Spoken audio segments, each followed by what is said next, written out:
Welcome to Traveler's Tales. I am your host, Greg Alonzo. Today I will be your guide through history as we take a look at how America got its name. Before we begin, just a quick reminder that we post new videos every Tuesday, Thursday, and Saturday with special editions on Thursdays. Don't forget to hit the little bell icon to be notified each time we post new videos. Moving right along, mythology tells us one thing while archaeology tells us another. Today we will answer these questions as we take a look at the often asked question, how America got its name. If Christopher Columbus discovered America, why then aren't we called Columbia? If Leif Erikson was actually the first to land on our shores, why aren't we called Eriksonia? It just doesn't make sense. Think about it. What explorer was named America? In 1492, Columbus sailed the ocean blue. We all know this poem that we learned as children. Yet we also learned from our history classes that Columbus never actually landed on the mainland shores of what was later to be called America. On all four of his voyages to the New World, the explorer sailed and mapped the Caribbean Sea. The earliest known use of the name America dates back to April 25, 1507. At that time, it was applied to what is now known as South America. It appears on a small globe map with 12 time zones. The map was paired with a large wall map created by the German cartographer Martin Waldseemüller. It is also interesting to point out that these maps were the first to show the Americas as a landmass separate from Asia. An accompanying book written by Waldseemüller's collaborator Matthias Ringmann states, "I don't see what right anyone would have to object to calling this part of the New World after Americus, the man who discovered it, since both Europe and Asia got their names from women." Waldseemüller not only agreed, he added his signature. In both the northern and southern parts of the New World, the continent bears the inscription, America ab innovatori nuncapta, which reads, America named after its discoverer. In 1874, Thomas Belt published the indigenous name Americescu in present-day Nicaragua. The next year, Jules Marcot suggested a derivation of the continent's name from the mountain range. He believed the name America, or Amerique, in the Mayan language meant a country of perpetually strong wind or spirit that breathes life into itself. In this view, native speakers shared the view with Columbus and members of his crew. On his fourth voyage to the Americas, Columbus did make landfall in the vicinity of these mountains. The name America then spread via oral means throughout Europe relatively quickly. Another theory on how America got its name was suggested by Bristol antiquarian Alfred HUD. In 1908, HUD made claim that the surname Americi, or Apmeric, was used early on British maps that have since been lost.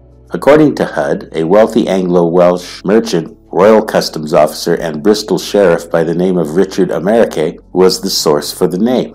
Why? According to some historians, Amerique was the principal owner of the Matthew, the ship sailed by John Cabot during his voyage of exploration to North America in 1497. John Cabot was an Italian who sailed on behalf of England. HUD speculates that Cabot named the land where he landed after Amerique because the ship owner was the principal benefactor. The idea that Richard Amerique was the principal supporter of Cabot has since gained popularity in the 21st century. Of course, there is no known evidence to support such a claim. Similarly, and contradictory to this tradition that names Amerique as a principal owner and founder of the Matthew, there is no verifiable evidence. Furthermore, academic inquiry does not connect Amerique with the ship. In fact, her ownership remains uncertain. In 1977, the World Council of Indigenous Peoples proposed using the term Abay Ayala instead of America when referring to the continent. Some scholars have adopted this term as an objection to colonialism.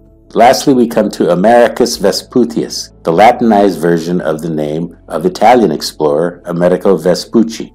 The Italian was an explorer, financier, navigator, and cartographer who may have been the first to assert the West Indies and the corresponding mainland were not part of Asia's eastern outskirts. He disagreed with the assertions of Columbus and held to his beliefs that this was an entirely different landmass unknown to the Europeans.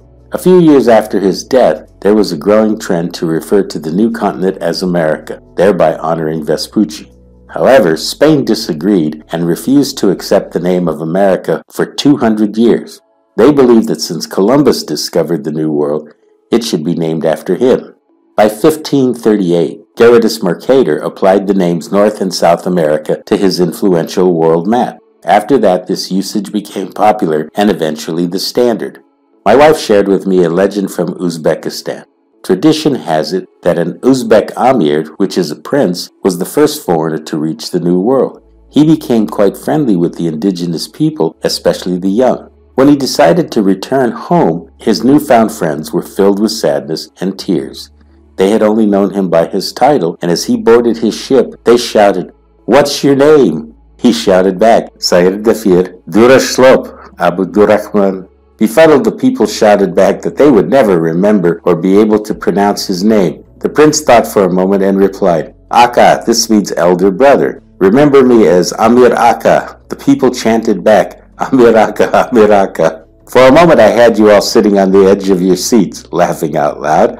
This brings us to the end of how America got its name. Thank you for joining us for this edition of Traveler's Tales. If you enjoyed this video, please consider becoming a channel sponsor. Your support will enable us to continue putting out quality videos, and buying me a coffee always makes my day. Don't forget to like and subscribe to Traveler's Tales. This really is the best way to help our channel grow. Until we meet again at the crossroads of folklore and fact, Kartistos.